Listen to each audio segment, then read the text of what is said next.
عقلمند آدمی جب بھی کوئی کام کرتا ہے تو اس کے کسی بھی کام کے پیچھے کوئی علت ہوتی ہے، کوئی وجہ ہوتی ہے، کوئی ریزن موجود ہوتی ہے۔ عقلمند آدمی کبھی بھی کوئی کام کرے گا تو کسی وجہ سے کرے گا، بلا وجہ کوئی کام نہیں کرے گا۔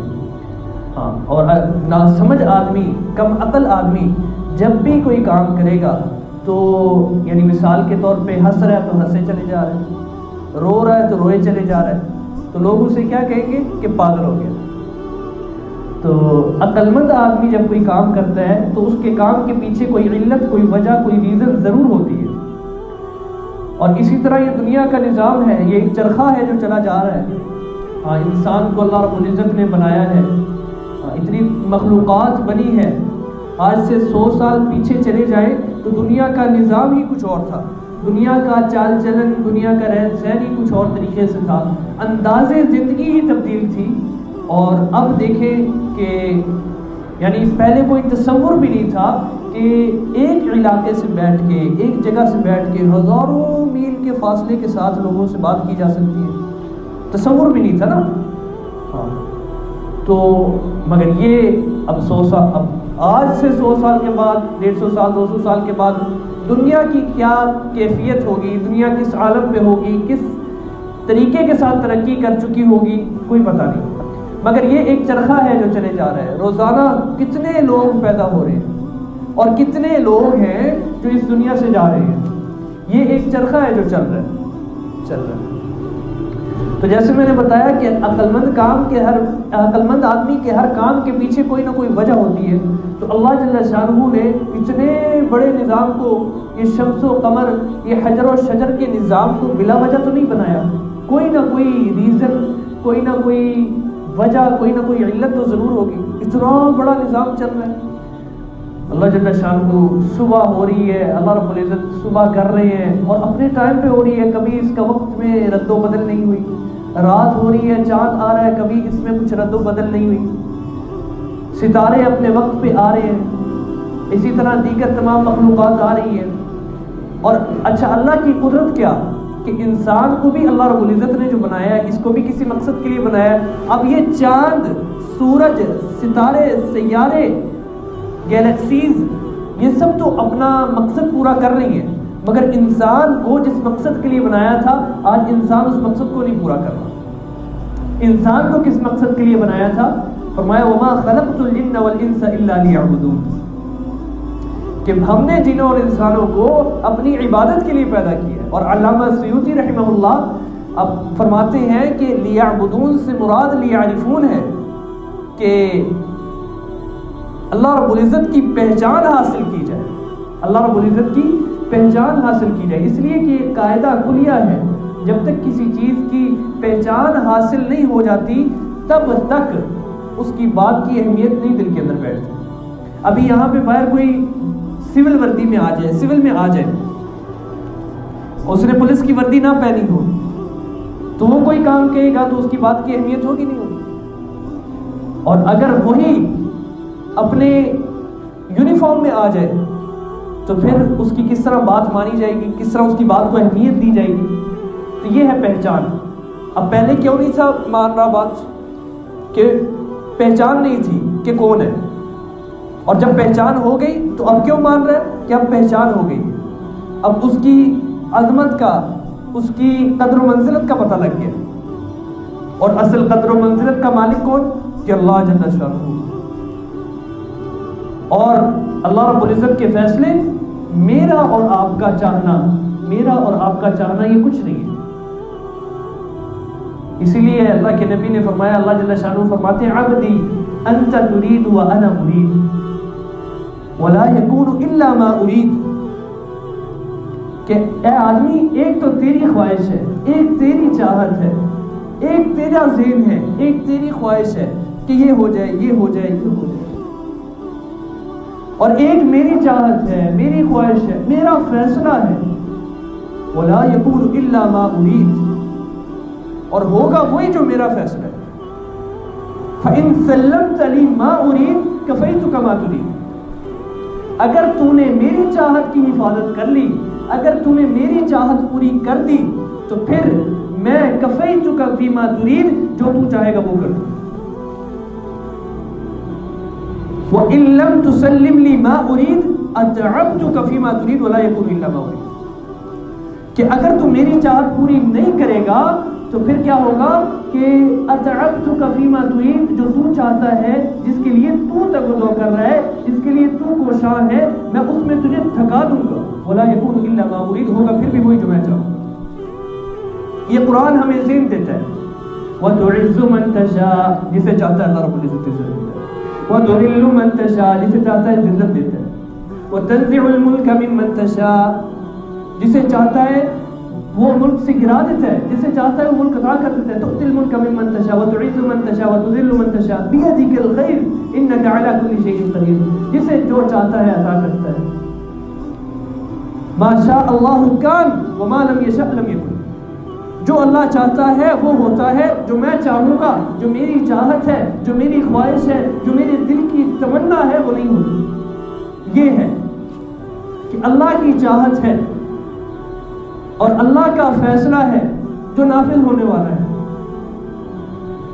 تو یہ جو اس وقت حالات بنے ہوئے ہیں، اس میں بھی فیصلہ تو اللہ کا ہی چلے گا، اس میں بھی فیصلہ تو اللہ کا ہی ہے. ہاں، اسی لیے اللہ رب العزت فرماتے ہیں کہ ما اصابکم من مصیبت فبما کسبت ایدیکم. جتنی بھی مصیبتیں تم پر آ رہی ہیں نا، یہ جتنی بھی مصائب، مصیبتیں، پریشانیاں یہ تم پر آ رہی ہیں، فبما کسبت ایدیکم، یہ تمہارے اپنے ہاتھوں کی کمائی ہے. یہ جو تم اپنے ہاتھوں سے کر رہے ہو یہ اسی کا نتیجہ ہے.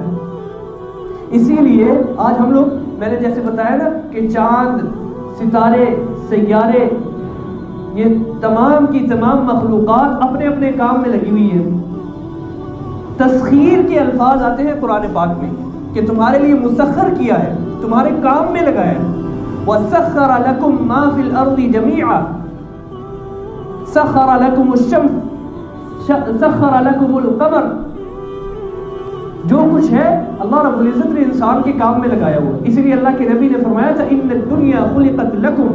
یہ دنیا کا نظام، یہ دنیا کا رد و بدل، یہ دنیا کا آنا، یہ دنیا میں، اس دنیا میں آ کے اس دنیا کی چیزوں کا استعمال کرنا، یہ چاند کا آنا، یہ سورج کا آنا، یہ ستاروں کا آنا، یہ سیاروں کا چلنا، یہ شمس و قمر، یہ حجر و شجر، یہ ہر چیز خلقت لکم، تمہارے لیے بنی.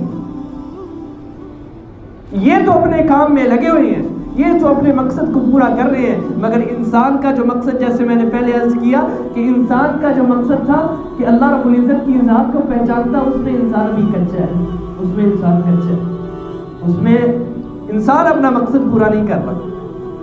انسان نے اللہ رب العزت کو پہچانا ہی نہیں، جانا ہی نہیں. باقی تمام مخلوقات اپنا کام کر رہی ہیں. کیسے افسوس کی بات. یہاں سے اگر کوئی آدمی، اگر کوئی کمپنی والا کسی آدمی کو چائنا بھیجے اور اس کے ذمے کوئی کام لگائے، اس کا سارا خرچہ وہ چائنا جس کو بھیجا گیا، اس کا سارا خرچہ کمپنی والے اٹھا رہے ہیں. اس کا کھانا پینا، سونا، رہائش، ہر چیز وہ کمپنی والوں کے ذمے ہے. اس کو بھیجنے کا ذمہ کمپنی والوں کا ہے، اس کو واپس لانے کا ذمہ کمپنی والوں کا ہے. اب یہ وہاں پہ جا رہا ہے اور وہاں پہ جا کے عیاشی کر کے، کھا کے، پی کے، موجے مار کے، اور جو کمپنی کا کام ہے وہ نہ کر کے آئے تو پھر اس کو لتر پڑے گی کہ اس کو سراہا جائے گا. اس انسان کو، بلکہ مجھے اور آپ کو اللہ رب العزت نے اس دنیا میں اپنی پہچان کے لیے بھیجا تھا. ہم لگ گئے معاش کمانے میں، ہم لگ گئے دنیا کی ضروریات کو پورا کرنے میں، حالانکہ دنیا کی ہر ایک چیز ہمارے لیے پہلے مسخر ہو چکی ہے. مگر چونکہ ہم دنیا میں لگے ہوئے ہیں، اللہ کی چاہت کو پورا نہیں کر رہے، تو جیسے میں نے پہلے عرض کیا تھا کہ جیسے حدیث قدسی میں آتا ہے، اللہ رب العزت نے فرمایا کہ إِن لَمْ تُسَلِّمْ لِي مَا أُرِيدُ أَتْعَبْتُكَ فِي مَا تُرِيدُ. تو میری چاہت پوری نہیں کر رہا، میں تجھے تھکا دوں گا. آج صبح سے شام تک لوگ تھک رہے ہیں کہ نہیں تھک رہے؟ 8 لوگ کمانے والے ہیں، 10 لوگ کمانے والے ہیں اور گھر کی ضروریات پوری نہیں ہو رہی. پہلے زمانے میں ایک آدمی ہوتا تھا اور 10 افراد بیٹھ کے کھاتے تھے. آج 10 آدمی کما رہے ہیں اور تب بھی پوری نہیں پڑ رہی. کیا وجہ ہے؟ آج ابھی یہ کل کی بات ہے، میرا ایک دوست ہے بہت عزیز، اس کے ساتھ میں چل رہا تھا تو میں نے اسے تذکرہ کیا. میں نے کہا پیٹرول ابھی اتنا بڑھ گیا، تو تو میں ویسے مذاق میں اس کو بولا، میں کہا میرا دل ہے سائیکل لے لیے. تو مجھے اس نے بہت زبردست بات کہنے لگا کہ تیمور پاویں نا 1000 کا بھی ہو جائے، یہ چاہے 1000 کا کیوں نہ ہو جائے، ہم نے سائیکل نہیں لینی، ہم ڈلوائیں گے. ہم نے سائیکل نہیں لینی، ہم ڈلوائیں گے. میں کہا کی گل کی تھی؟ کہنے لگا کہ ایک ہے توکل اللہ کی ذات پہ، وہ کہتا ہے کوشش کر رہا ہے اپنی طرف سے، کچھ نہ کچھ معاش اس کے ہاتھ میں آ رہا ہے، کچھ نہ کچھ انکم آ رہی ہے، اس پہ کفایت اپنی ضروریات کو دبا کے اس کے اوپر کفایت. وہ اس نے بولا کہ کہنے لگا کہ یار یہ جتنا مل رہا ہے نا، یہ جو ہمیں مل رہا ہے اسی میں اللہ رب العزت نا وہ یہ چاہے 1000 کا بھی ہو جائے نا، اللہ رب العزت 250 والی برکت دے. تو یہ ہے اللہ کی ذات پر توکل. وَفَوِّضُ أَمْرِي إِلَى اللَّهِ إِنَّ اللَّهَ بَصِيرٌ بِالْعِبَادِ. اللہ کی طرف کا رجوع، ہر حال میں اللہ کی طرف کا رجوع. آج انسان وہی بھول گیا. نماز میں اللہ رب العزت نے کہا تھا کہ میں تمہاری روزی میں برکت دوں گا. آج اللہ پاک معاف فرمائے، لوگ نماز پڑھنے میں اپنے کاموں کا حرج سمجھ رہے ہیں. حضور کی سنتوں میں، اللہ کے حکموں میں کامیابی کا وعدہ ہے اللہ کی طرف سے. آج انہی کو توڑ کر ہم لوگ کامیاب ہونا چاہ رہے ہیں. کامیابی کا معیار بدل گیا. کامیابی کا معیار بدل گیا. آج کامیابی کا معیار کیا؟ گاڑی کامیابی کا معیار ہے، گھر کامیابی کا معیار ہے، مال و دولت کامیابی کا معیار ہے، کاروبار، اچھی نوکری، یہ کامیابی کا معیار بن چکا ہے. حالانکہ یہ کامیابی کا معیار کبھی نہ تھا، نہ ہے، نہ ہوگا. تو جب یہ کامیابی کا معیار ہی نہیں ہے تو پھر کامیابی کے لیے کوششیں کرنا جو آج کی جا رہی ہیں، ان کامیابیوں کے لیے کوشش کرنا سب فضول، سب باطل ہو گیا. میں ایسا نہیں کہہ رہا کہ کرنا نہیں ہے، اللہ سے کفایت مانگنی، اللہ جو دے اس پر راضی رہنا ہے. حالات جو آئے اس پر بھی اللہ رب العزت سے راضی رہنا ہے، اللہ کے احکام کو پورا کرنا ہے، نبی کے طریقوں کو پورا کرنا ہے. تو پھر کیا ہوگا؟ پھر اللہ رب العزت کی طرف سے برکت آئے گی. برکت جب اٹھ جاتی ہے تو کثرت اور برکت، کثرت چاہے جتنی ہو جائے، جتنی مرضی چیزیں ہو جائیں، برکت نہیں ہوگی تو بے فائدہ ہے. لاکھوں روپے، کروڑوں روپے کوئی کما رہا ہے، اگر برکت نہیں تو اس کثرت میں فائدہ نہیں. اگر قلت ہے مگر برکت ہے، قلت ہے مگر اللہ کی طرف سے برکت ہے، تو پھر وہ فائدہ مند ہے، وہ سود مند ہے. اور اگر برکت نہیں ہے تو پھر اسی لیے اللہ رب العزت قرآن میں فرماتے ہیں لو ان اہل القرى آمنوا واتقوا لفتحنا علیہم برکات من السماء والارض. اگر یہ بستیوں میں رہنے والے، علاقوں میں رہنے والے، شہروں میں رہنے والے، دیہاتوں میں رہنے والے 2 کام کر لیں، ایمان مضبوط کر لیں اللہ کی ذات پہ. پہلا کام ایمان اللہ کی ذات پہ مضبوط کر لیں کہ میرے کام بنانے والا اللہ رب العزت. اور دوسرا کام کہ اپنے دل کے اندر اللہ کا ڈر پیدا کر لیں ہر حال میں کہ کہیں اللہ ناراض نہ ہو جائے. اپنا اللہ کا ڈر اپنے دل کے اندر پیدا کر لیں تو فتحنا اب برکات من السماء والارض، یعنی زمین و آسمان کی برکات کے دروازے کھول دوں. تو یہ برکتیں جب آئیں گی پھر تھوڑا بھی کافی ہوگا. اسی لیے اللہ کے نبی نے فرمایا کہ اگر آدمی اللہ کے مابین کا معاملہ ٹھیک کر لے نا، اللہ کے مابین کا معاملہ انسان ٹھیک کر لے تو اللہ رب العزت لوگوں کے درمیان کے معاملات کو درست کر دیتے. تو ہم نے اللہ کے ساتھ اپنے معاملے کو درست کرنا ہے، اور یہ اخلاقیات، عبادات، سب چیزیں اسی میں داخل ہیں. حقوق اللہ، حقوق العباد، یہ ساری چیزیں اس میں داخل ہو جاتی ہیں. تو اس لیے آپ حضرات سے گزارش یہ کر رہا ہوں کہ ایک تو اللہ کے حکم نہ ٹوٹے، دوسرا نبی کا طریقہ نہ چھوٹے، اور تیسرا یہ کہ اللہ رب العزت سے کفایت مانگے. 5 وقت کی نماز کوئی نہ چھوڑے. یہ روزی کے وعدے کے لیے ہے، اللہ کے وعدے ہیں ان کے ساتھ.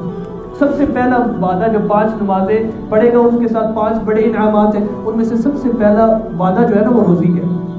اللہ کے نبی نے کہیں پہ یہ نہیں کہا کہ کاروبار زیادہ بناؤ، کہیں پہ یہ نہیں کہا بھیڑ بکریاں زیادہ لے لو، کہیں پہ ایسا نہیں مجھے آج تک نظر نہیں آیا. مگر یہ نظر آیا ہے کہ سورۃ واقعہ اپنے گھر والوں کو تلقین کرو، سورۃ واقعہ مغرب اور عشاء کے درمیان تلقین کرو، وہ پڑھو گے تو پھر اللہ رب العزت تمہارے لیے روزی آسان کرے گا. فرصت ملے تو پھر کی بات نا. دیکھیے اپنے لیے ایک تو یہ جو روزی میں تنگی کو دور کر کے برکت کو لانے والے اسباب ہیں نا، اعمال ہیں، ان کو اختیار کیا جائے. اللہ کے نبی نے مال سے لینے کا کبھی نہیں بتایا، اعمال بتائے. یہ عمل کرو اللہ رب العزت یہ برکت دے گا، یہ عمل کرو یہ برکت دے گا، یہ عمل کرو یہ برکت دے گا. اصل ہمارا منزل مقصود آخرت ہے. ان الدنیا خلقت لکم وانکم خلقتم للآخرہ. یہ دنیا تمہارے لیے بنائی گئی اور تم آخرت کے لیے بنایا گیا. اعمال آخرت بنائیں گے، اعمال آخرت بنائیں گے. تو اعمال ایسے اختیار کرنا، 5 وقت کی نماز کی پابندی ہو جماعت کے ساتھ، اور اوروں کو بھی تلقین کرنا. ان احوال کو درست کرنے کے لیے اوروں کو جب دعوت دیں گے نا تو پھر اپنا ایمان مضبوط ہوگا کہ میرے کام تو اللہ نہیں بنا. تو اس کے لیے سب کوشش کریں گے انشاءاللہ. وآخر دعوانا الحمدللہ.